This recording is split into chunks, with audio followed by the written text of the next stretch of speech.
에스겔서 36장 에스겔 36장 7절부터 12절까지 읽겠습니다.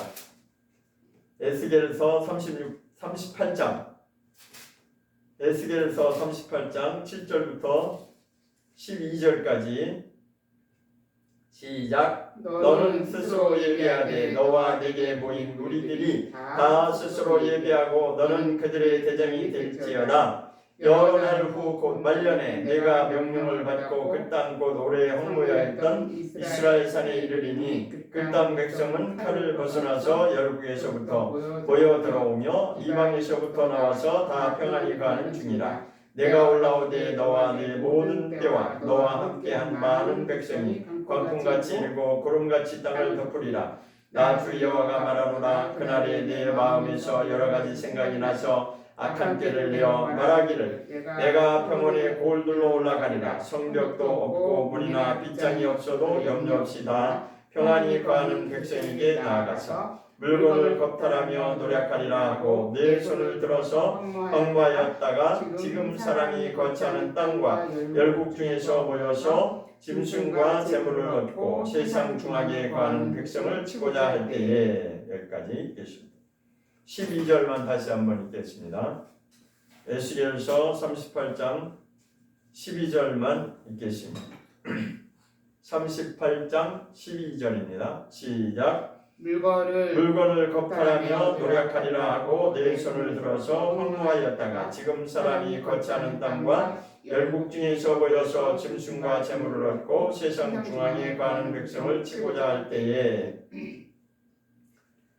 여기 12절 말씀에 보면 그 후반절에 세상 중앙에 거하는 백성을 치고자 할 때 이런 말씀이 나옵니다.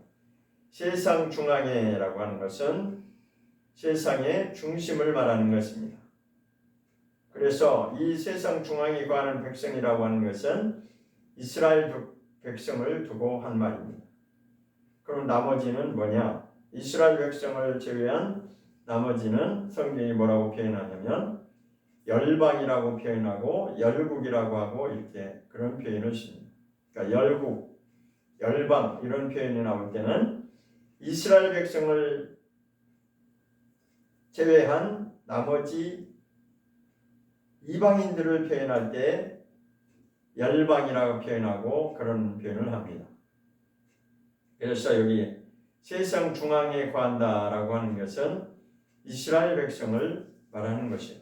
그래서 이방인들이 이스라엘 백성들을 이제 치고자 할 때 이런 말이요. 자, 그래서 우주의 중심은 지구입니다. 이 우주 하나님이 지으신 천지 만물의 피조계 중에서 가장 중심이 되는 것은 우주의 중심은 지구가 되는 것이고, 그 다음에 그 지구에서 또 중심은 이스라엘이 되는 것입니다. 왜냐하면 하나님이 시작하신 중심이 바로 이스라엘이기 때문에 그렇습니다. 그 다음에 그 이스라엘 중에서도 중심이 되는 것은 예루살렘입니다. 예루살렘에서 중심은 또 성전이 되는 것입니다. 또 성전에서 가장 중심이 되는 것은 성전의 중심은 지성소가 됩니다. 지성소, 그러니까 그 다음에 성소, 그 다음에 지성소 이렇게 세 부분으로 나누는데, 그래서 성전의 중심은 지성소가 되는 것이고 그 지성소에서 또 중심이 되는 것은 법궤가 되는 것입니다. 지성소 안의 중심은 법궤죠. 그 법궤의 가장 핵심이 되는 것은 두 돌판이 되는 것입니다. 이렇게 해서 두 돌판이라고 하는 것은 결국은 누가 되냐?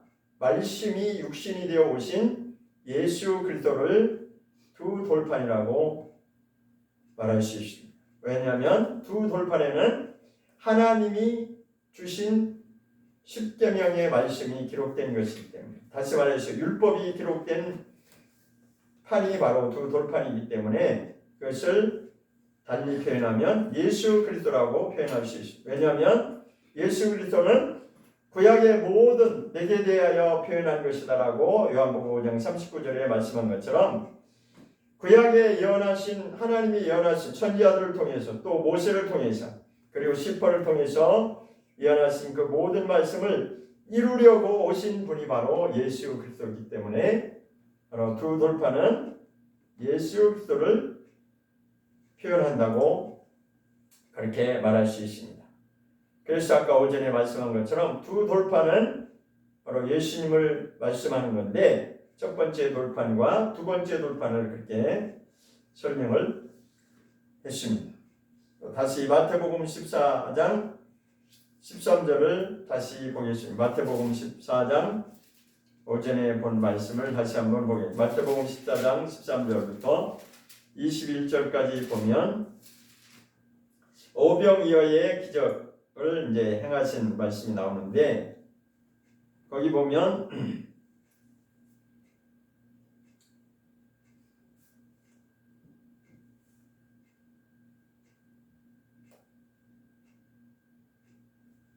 물고기 2마리와 떡 5개 그리고 이제 20절에 가보면 20절을 보겠습니다. 20절 시작. 다 배불리 먹고 남은 조각을 12바구니에 차게 거두었으며 있습니다. 12바구니라는 말이 나옵니다. 12바구니. 자, 그런데 마태복음 15장에서는 뭐라고 표현했는지 7병이어에서는 어떻게 말씀하셨는지 보겠습니다. 마태복음 15장 38절에 보겠습니다. 37절 38절을 보겠습니다. 마태복음 15장 37절과 8절입니다. 시작. 다 배불리 먹고 남은 조각을 7광주리에 차게 거두었으며 이렇게 나옵니다. 그래서 여기서는 7광주리라고 나오죠. 그러니까 마태복음 14장에서는 먹고 남은 조각을 12바구니에 차게 거두었다라고 해서 숫자 12이 나오고 그 다음에 7병이어에서는 마태복음 15장 37절에 다 배불리 먹고 남은 조각을 7광주리라 해서 숫자 7이 나옵니다. 그러니까 오병이어에서는 12이 나오고 7병이어에서는 7이 나옵니다. 그런데 마태복음 14장에서는 12바구니라 이렇게 표현했어요. 12바구니라고 하는 표현이 있고 여기 마태복음 15장에서는 7광주리라 하는 표현이 있죠. 그래서 바구니와 광주리가 다른 것입니다. 자, 이거는 좀 어려우니까 마가복음을 한번 보겠습니다.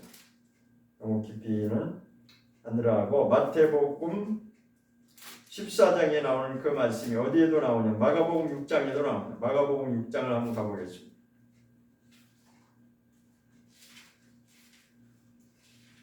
마가복음 6장 30절 마가복음 6장 30절을 보겠습니다.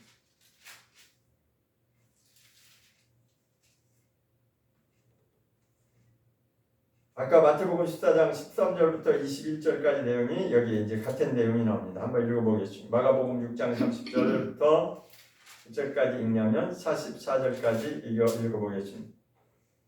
시작. 사도들이 예수께 모여 자기들의 행한 것과 가르친 것을 낱낱이고 하니 이르시되 너희는 따로 한적한 곳에 와서 잠깐 쉬어라 하시니 이는 오고 가는 사람이 많아 음식 먹을 겨를도 없음이라. 이에 배를 타고 따로 한적한 곳에 갈 때 그 가는 것을 보고 많은 사람이 저희 줄 행한지라. 모든 골로부터 도보로 그곳에 달려와 저희보다 먼저 갔다. 예수께서 나오사 큰 무리를 보시고 그 목자 없는 양 같음을 인하여 불쌍히 여기사 이 여러 가지로 가르치시라.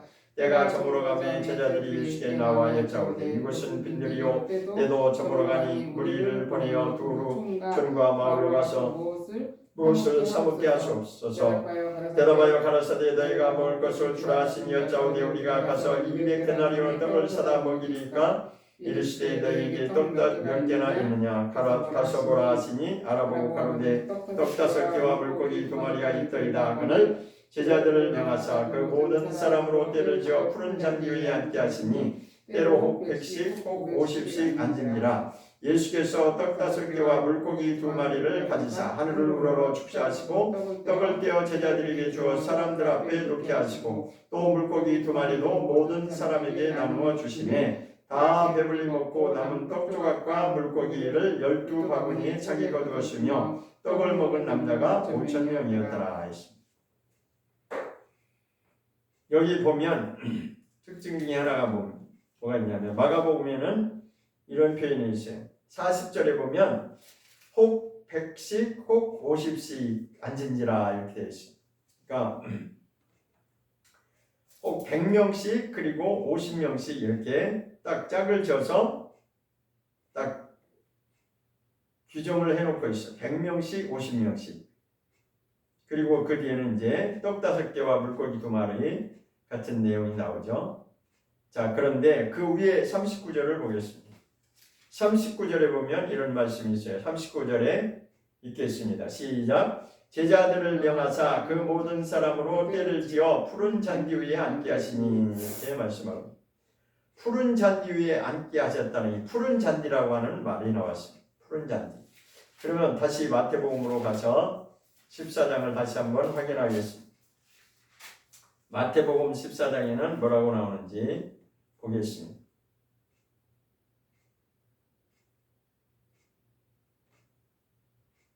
마태복음 14장 19절을 보겠습니다. 마태복음 14장 19절 시작. 무리를 명하여 잔디 위에 앉히시고 떡 5개와 물고기 2마리를 가지사 이렇게 나오죠. 그러니까 무리를 명하여 어떻게 나오냐면 잔디 위에 앉았다라고 잔디 위에 앉아서 이제 오병이의 이적을 보는 거죠. 잔디 위에 앉았다라고 그러죠. 마가복음에서도 여기 이제 마가복음이 뭐라고 되어 있냐면 50명씩 100명씩 이렇게 앉았는데 어디에 앉았냐면 푸른 잔디 위에 그들이 앉았다는 거예요. 푸른 잔디. 그러니까 마태복음에서도 잔디 위에 앉았다라고 그렇게 표현하고 있고 여기는 푸른 잔디라고 해서 이제 푸른 잔디라고 하는 의미가 있습니다. 자, 그런데 다시 마태복음 15장에 보겠습니다. 마태복음 15장에 보면 조금 다르게 나옵니다. 이제 칠병이어에서는 조금 다르게 나오는데 몇 절이냐면 35절을 보겠습니다. 마태복음 15장 35절을 보겠습니다. 시작. 예수께서 무리를 명하사 땅에 앉게 하시고 이렇게 나왔습니다. 다른 게 있죠. 잔디 위에 앉았다라고 마태복음 14장과 마가복음에서는 푸른 잔디 위에라고 이렇게 말했는데 그러니까 오병이어와 칠병이어의 내용이 다릅니다. 그러니까 오병이어 이적에서는 우리가 어디에 앉았냐면 푸른 잔디 위에 앉아서 먹였어요. 그런데 마태복음 15장에는 이제 칠병이어의 기적 이야기가 나오는데 거기는 잔디 위에 앉은 것이 아니라 땅 위에 앉았다라고 이렇게 표현하고 있습니다. 무엇이 다른지 여기서 또 확실하게 알 필요가 있습니다. 왜 그럼 이렇게 표현이 다르냐? 그러니까 우리는 그냥 성경을 그냥 읽고 지나가면 이 차이점을 눈여겨보지 않고 그냥 넘어갈 수 있어요. 그런데 한 절 한 절을 자세하게 보면 다른 것을 알 수 있어요. 푸른 잔디 위에 마태복음 14장에서는 잔디 위에 앉았다 하는데 그러면 잔디 위에 앉은 것과 땅 위에 앉은 것이 무슨 차이가 있느냐? 똑같은 거 아니냐? 우리는 그냥 그렇게 쉽게 생각할 수 있는데 같은 것이 아니라 분명히 의미가 있기 때문에 그렇습니다. 다른 의미를 두고 지금 이렇게 표현하는 것입니다. 자, 그러면 잔디 위에 앉았다고 하는 것과 땅 위에 앉았다는 차이가 뭐냐? 이것도 또한 이스라엘의 그 문화를 알아야, 이스라엘의 그들의 삶을 알아야지만 이것이 풀립니다. 자, 이스라엘에서는 푸른 잔디가 그렇게 파릇파릇하게 솟아날 때 그때가 언제냐면 우리로 말하면 봄입니다. 봄. 그러니까 계절의 차이가 있다는 것을 말해요. 푸른 잔디가 막 이렇게 싹이 올라와서 푸르를 때는 그때는 봄을 말하고 있는 것이에요. 자, 우리나라의 표현에도 봄은 새싹이 나오는 계절이죠. 그리고 가을에 낙엽이 지면 가을이라고 우리가 이제 그렇게 압니다. 마찬가지로 여기서도 5병이어의 이적이 있을 때와 7병이어의 이적이 있을 때와 때가 다릅니다. 시기가 다르다는 것입니다. 그럼 땅 위에 앉았다라고 하는 것은 무엇을 의미하냐면 잔디가 이제 가을에는 다 말라서 없죠. 그래서 다른 겁니다. 그럼 무엇을 말하고자 하냐? 푸른 잔디 위에 앉은 그 봄에는 유월절을 말하고자 하는 것입니다. 더 자세하게 들어가자면 유월절은 예수님이 돌아가신 날 유월절을 그렇게 표현합니다. 유월절은 예수님이 십자가, 그러니까 어린 양이, 자 그럼 출애굽기 보겠습니다. 성경을 아주 자세하게 관심 있게 보면 이것이 이해가 되는데 그렇지 않고는 그냥 잘 이해가 안 되죠. 자, 첫 번째 유월절이 이제 출애굽 당시에 첫 번째 유월절이 있었어요. 98페이지로 출애굽기 12장 보겠습니다. 21절을 보겠습니다. 21절. 출애굽기 12장 21절 시작. 모세가 이스라엘 모든 장로를 불러서 그들에게 이르되 너희는 나가서 너희 가족대로 어린 양을 택하여 유월절 양으로 잡고, 다시 한번. 모세가 이스라엘 모든 장로를 불러서 그들에게 이르되 너희는 나가서 너희 가족대로 어린 양을 택하여 유월절 양으로 잡고, 해서 유월절 양이라고 나옵니다. 그럼 유월절 양이 누구냐? 우린 다 알죠. 유월절 양은 예수 그리스도를 예표하는 것입니다. 근데 구약에서는 예표로 모형으로 말했지만 실제로 신약에 와서는 예수님이 유월절 양으로 돌아가십니다. 십자가를 지시는 예수님이 바로 유월절 양이에요. 그렇기 때문에 봄 계절에, 그러니까 다시 마태복음으로 돌아와서 푸른 잔디가 파릇파릇하게 올라올 때는 봄 계절을 말하는데 그것은 다른 말로 하면 유월절을 나타내고자 하는 말, 유월절을 나타내는 표현을 그렇게 하는 것입니다. 그럼 땅 위에 앉았다는 건 이제 가을절기를 말하는데, 가을절기는 7절기 중에 마지막 절기인 초막절을 말하는 것입니다. 초막절은 다른 말로 가을절기라고 말을 합니다. 그러니까 이 절기 때, 절기 공부할 때 이제 이걸 좀 확실하게 알아야 이게 이해가 되는데, 어쨌든 가을절기는 초막절이고, 초막절은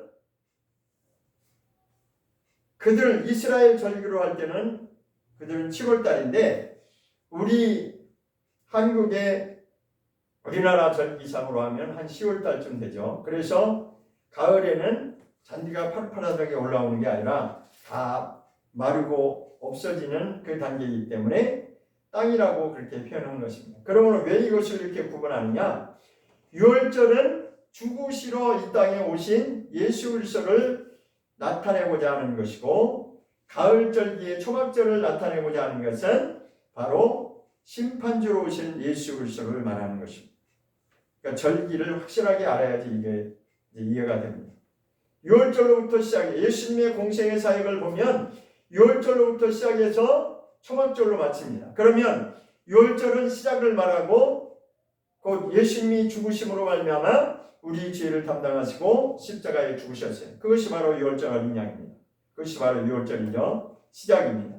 그러나 다시 오실 예수님은 초막절에 이제는 심판주로 오시는 것입니다. 초막절이라고 하는 것은 추수를 말하는 것입니다. 열매를 거두는 계절을 말하는 것이고, 초막절에 이제 알곡과 축정이를 거두는 계절이고, 그것이 바로 성경에서는 심판을 말하고 있고, 그것이 바로 부활하신 예수님이 다시 오시는 재림 예수 그리스도를 나타내고자 하는 것입니다. 이렇게 성경은 분명한 의미를 두고 우리에게 말씀하고 있다는 것을 우리가 다시 한번 보게 됩니다. 자, 출애굽기로 한번 다시 가보겠습니다. 출애굽기.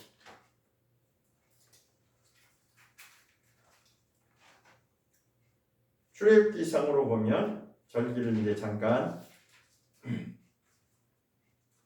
보겠습니다. 출애굽기 19장을 보겠습니다. 출애굽기 19장.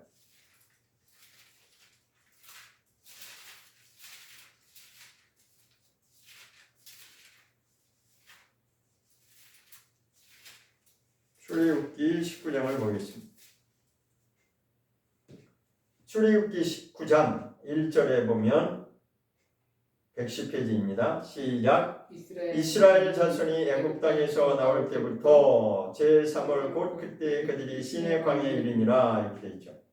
이스라엘 자손이 애굽 땅에서 나올 때가 언제예요? 이스라엘 자손이 애굽 땅에서 나올 때가 언제냐면 6월절을 말하는 거죠. 출발을 말하는 것입니다. 그러니까 애굽 땅에서 나올 때 출애굽기 12장에서 나오죠. 출애굽기 12장 가보겠습니다. 그때가 이제 애굽 탈출을 기점으로 해서 첫 출발이 바로 6월절이죠. 출애굽기 12장.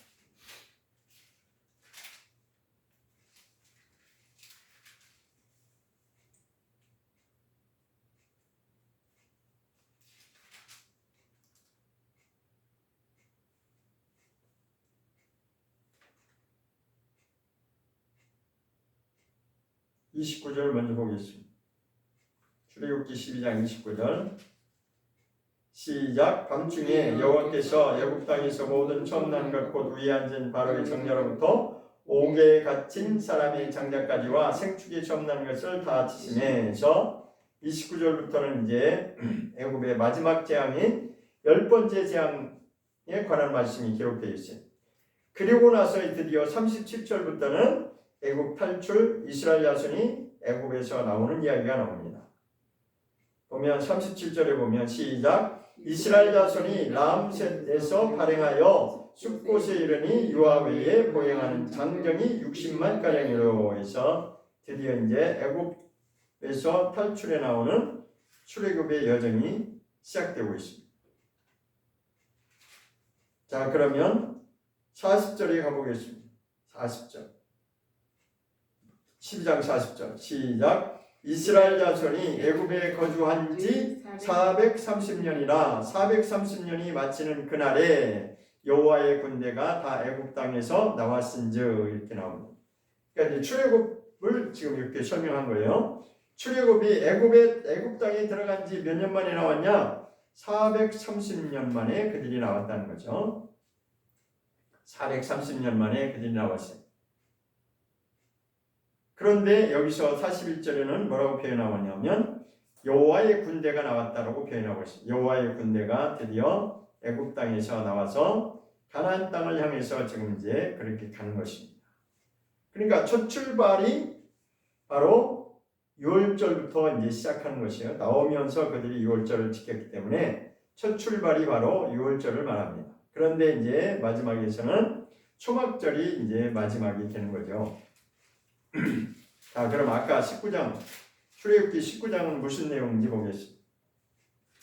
출애굽기 19장 1절 내용이 바로 이제 이렇게 연결되는 거예요. 19장 1절에 보면 이스라엘 자손이 애굽 땅에서 나올 때부터, 그러니까 6월절 그때를 말하는 거예요. 애굽 땅에서 나오는 때가 출발이고 그것이 6월절이기 때문에 6월절로부터 이제 계산이 들어가는데 제3월 곧 그때에서 이 3월이라고 하는 것은 거의 이제는 1월, 2월, 3월 해서 6월절부터 계산하면 거의 이제 50일째 되는 무렵 아직 며칠 남은 그때를 말하는 것입니다. 이것은 사실은 이제 출애굽기 19장은 하나님께 율법의 말씀을 받기 직전의 내용을 이렇게 이제 말씀한 겁니다. 3월이라고 하는 것은 그런 표현이에요. 자, 그런데 드디어 이제는 레위기에서는 이것을 아주 요약해서 분명하게 말씀하고 있죠. 절기에 대해서. 레위기 이제 절기에 대해서 한번 보면 레위기 23장 181페이지 보겠습니다. 레위기 23장 1절부터 3절까지 보겠습니다. 시작. 여호와께서 모세에게 일러 가라사대 이스라엘 자손의 교화에 이르라 너희가 공포하여 성회를 삼을 여호와의 절기는 이러하니라. 엿새 동안은 일할 것이요 일곱째 날은 쉴 안식일이니 성회라 너희는 무슨 일이든지 하지 말라. 이는 너희 고하는 각처에서 지킬 여호와의 안식일이니라 하셔. 안식일 여호와의 절기에 대해서 23장 전체를 절기를 설명하고 있습니다. 그러니까 여호와의 절기가 무엇이냐 그것을 이제 설명하고자 하는데 그 첫 번째 가장 기본이 뭐냐면 안식일입니다. 여호와의 안식일이 가장 근본이 되는 것입니다. 그 다음에 이제 안식일 다음에 6월절부터 설명이 들어가는 것입니다. 4절 보겠습니다. 4절 5절 읽겠습니다. 시작. 기한에 미쳐 너희가 공포하여 성례로 삼을 여호와의 절기는 이러하니라. 해서 15절 정월 14일 저녁은 여호와의 6월절이요 해서 1월 14일을 말하고 있습니다. 1월 14일이 여호와의 6월절, 6월절부터 시작이 되는 것이에요. 그리고 난 다음에 이제는 9절부터 4절부터 8절은 6월절과 무교절에 대해서 설명하고 있고 그 다음에 9절부터 14절까지는 초실절을 말씀하고 있습니다. 첫 이삭 한 단을 제사장으로 가져갈 것이요 해서 초실절을 설명하고 있습니다. 6월절 다음에가 무교절, 그 다음 무교절 다음에 초실절이죠. 그 다음에 이제는 6월절, 무교절, 초실절 다음에 오는 절기가 보리 이삭을 거두는 오순절입니다. 오순절.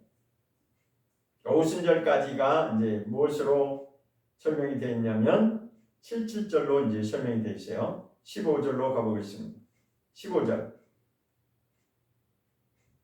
시작. 안식일 이튿날 곧 너희가 요제로 단을 가져온 날부터 세어서 제7 안식일의 수요일을 채우고 제7 안식일 이튿날까지 합 50일을 계수하여 이렇게 나오죠. 50일. 그러니까 6월절 1월 14일 1월 14일을 기점으로 해서 50일을 계산하면 이것이 바로 이제 오순절이 되는 것입니다.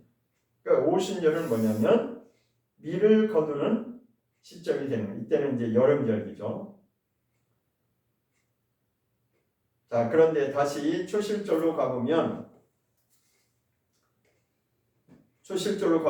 9절부터 한번 읽겠습니다. 23장, 레위기 23장 9절부터 여호와께서 모세에게 일러 가라사대 이스라엘 자손에게 구하여 이르라 너희는 내가 너희에게 주는 땅에 들어가서 너희 곡물을 거둘 때 위선 너희 곡물에 첫 이삭 한 단을 제사장으로 가져갈 것이요 제사장은 너희를 위하여 그 단을 여호와 앞에 연락되도록 흔들되 안식일 이튿날에 흔들 것이며 너희가 그 단을 흔드는 날에 1년 되고 없는 수양을 번제로 여호와께 드리고 이렇게 나옵니다. 자, 그래서 이거는 초실절에 대한 설명이고 15절부터는 21절까지는 오순절에 대한 설명을 하고 있습니다. 자, 오늘 절기 설명하는 날이 아니고 6월절과 초막절을 알기 위해서 이제 이것을 보는 거예요. 자, 그럼 6월절로부터 시작된 7절기의 맨 마지막 절기를 보겠습니다. 맨 마지막 절기가 무엇인지 33절을 보겠습니다. 레위기 23장 33절 시작. 여호와께서 모세를 길러 가라사대 이스라엘 자손에게 구하여 이르라 7월 15일은 초막절이니 여호와를 위하여 7일 동안 지킬 것이라 첫날에는 성회가 있을지니 너희는 아무도 농도하지 말지며 7일 동안에 너희는 화제를 여호와께 드릴 것이요 제8일에도 너희에게 성회가 될 것이며 화제를 여호와께 드릴지니 이는 거룩한 대회라 너희는 아무도 농도하지 말지니라. 그러니까 33절부터 사실은 44절까지가 초막절에 대한 설명입니다. 초막절. 여기는 7월 15일로 되어 있어요. 그러니까 이스라엘의 절기로는 7월 15일인데 우리의 시간으로 한다면 한 10월쯤 되는 거죠. 차이가 한 3개월 정도 차이가 있어요. 자, 그럼 42절로 가보겠습니다. 레위기 23장 42절부터 44절까지 세 절을 읽겠습니다. 시작. 너희는 7일 동안 초막에 거하되 이스라엘에 선한 자는 다 초막에 거할지니 이는 내가 이스라엘 자손을 애굽 땅에서 인도하여 내는 날에 때에 초막에 거하게 한 줄을 너희 대대로 알게 함이니라. 나는 너희 하나님 여호와니라. 모세가 여호와의 절기를 이스라엘 자손에게 공포하였더라. 마지막 결론이 44절입니다. 44절에 모세가 여호와의 절기를 이스라엘 백성들에게 공포하였다 해서 23장 1절부터 여호와의 절기 이야기가 나와서 마지막 44절에 결론을 맺고 있는 거지. 그래서 여호와의 절기는 안식일을 기본으로 해서 6월절부터 시작해서 초막절로 끝나는 거죠. 그래서 다시 이제 마태복음 14장과 15장을 설명하자면 푸른 잔디 위에 앉아서 오병이어를 먹었다고 하는 것은 바로 봄절기를 설명하고자 하는 그런 의미고, 그 다음에 마태복음 15장에서 땅 위에 앉아서 먹었다고 하는 것은 가을절기를 말한다는 것을 우리가 알 수 있습니다. 이것은 다른 말로 해서 6월절을 말하고 있고 초막절을 말하고 있는데, 더 확실하게 말한다면 초림 예수를 말씀하는 것이고, 이제는 재림 예수 그리스도를 말씀하는 것입니다. 왜냐하면 6월절 어린 양이 예수 그리스도가 죽으신 것을 말씀하는 거죠. 그 다음에 초막절에 오시는 예수님은 이제 심판하러, 다시 말해 알곡과 축정이를 거두러 추수하러 오시는 때가 바로 마지막 초막절을 예표하는 것입니다. 이렇게 성경은 분명한 목적을 두고 초림 예수와 재림 예수를 설명하고자 하는 것이라고 하는 것을 오늘 우리가 말씀을 통해서 다시 한번 확인했습니다. 정말 다시 오시는, 이제 남은 것은 6월절 다 이루어졌고, 초실절 이루어졌고, 오순절도 이루어졌고, 앞으로 남은 절기는 나팔절과 속죄일과 그 다음에 초막절이라고 하는 이 세 절기가 앞으로 남아 있습니다. 그래서 나팔절부터 초막절 이 세 절기는 가을 절기를 말합니다. 그 가을 절기는 추수하는 것을 말하는 거죠. 그러니까 전체 큰 그림으로 보면 하나님의 그 절기에는 하나님의 구원의 역사와 그 다음에 마지막 결론으로 하나님의 심판의 역사가 완성된다고 하는 것을 큰 그림으로 그렇게 우리가 볼 수 있어야 됩니다. 예수님이 다시 오시는 그날을 재림 예수는 영광을 받으러 오신다라고 그렇게 말씀하셨습니다. 그러면 우리도 예수님과 함께 영광을 받으려면 준비된 자가 영광을 받을 수 있습니다. 준비되지 않은 자는 그 영광에 동참할 수가 없다라고 하는 것이 성경에 하고자 하시는 말씀입니다. 기도하겠습니다.